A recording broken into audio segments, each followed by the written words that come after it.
നാട്ടിൽ പല രീതിയിൽ ലൈംഗിക വൈകൃതമുള്ളവരുണ്ട്. ചിലർ ലഹരി ഉപയോഗിച്ച് കഴിഞ്ഞാലാണ് അപകടകാരികൾ. അവർക്കാണെന്നോ പെണ്ണെന്നോ വ്യത്യാസമില്ല. കോഴിക്കോട് കുറ്റ്യാടിയിൽ ബാർബർ ഷോപ്പ് നടത്തി വന്നിരുന്ന അജ്നാസ് പ്രായപൂർത്തിയാകാത്ത നിരവധി ആൺകുട്ടികളെയാണ് ചൂഷണം ചെയ്തത്. കുട്ടികൾക്ക് ലഹരി മരുന്ന് നൽകി ലൈംഗികമായി പീഡിപ്പിച്ച കേസിൽ ഒളിവിലായിരുന്ന പ്രതിയെ പോലീസ് അറസ്റ്റ് ചെയ്തു. ചേക്ക് എന്നറിയപ്പെടുന്ന അജ്നാസിനെതിരെ സമാനമായ നിരവധി കേസുകൾ നിലവിലുണ്ട്.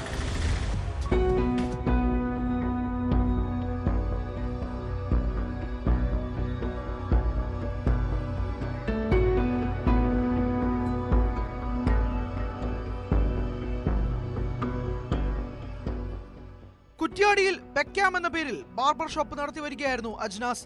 ഇയാൾക്കെതിരെ 2 പ്രായപൂർത്തിയാകാത്ത വിദ്യാർത്ഥികൾ നൽകിയ പരാതിയുടെ അടിസ്ഥാനത്തിലാണ് പോലീസ് പോക്സോ ഉൾപ്പെടെയുള്ള വകുപ്പുകൾ ചുമത്തി കേസെടുത്തത്. വീട്ടുകാർ ഉറങ്ങിയ ശേഷം തന്നെ ഫോണിൽ വിളിച്ച് പുറത്തിറങ്ങാൻ ആവശ്യപ്പെട്ടുവെന്നും കാറിൽ കൂട്ടിക്കൊണ്ടുപോയി അജ്നാസിന്റെ വീട്ടിലെത്തിച്ച് ലഹരി നൽകിയ ശേഷം ലൈംഗികമായി ഉപദ്രവിക്കുകയായിരുന്നുവെന്നുമാണ് കുട്ടി മൊഴി നൽകിയത്. തന്റെ സുഹൃത്തുക്കളെയും ഇയാൾ ഉപദ്രവിച്ചിരുന്നതായി കുട്ടി മൊഴി നൽകിയിട്ടുണ്ട്.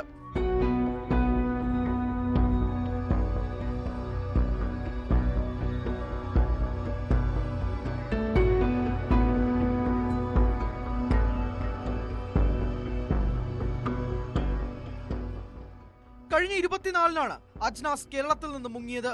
പാലക്കാട്ടുള്ള ഒരു സ്ത്രീയുടെ സഹായത്തോടെ ഇയാൾ അജ്മീരിൽ കഴിഞ്ഞു വരികയായിരുന്നു. ലൊക്കേഷൻ പിന്തുടർന്ന് പോലീസ് അജ്മീരിലെത്തിയപ്പോൾ അജ്നാസ് അവിടെ നിന്നും മുങ്ങി.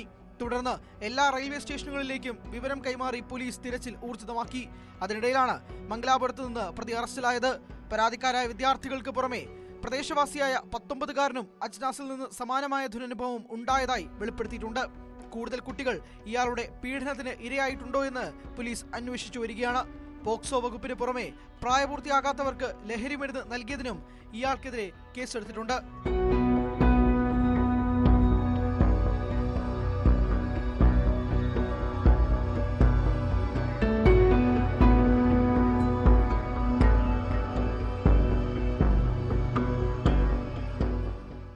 ന്യൂസ് 18 കുറ്റ്യാടി.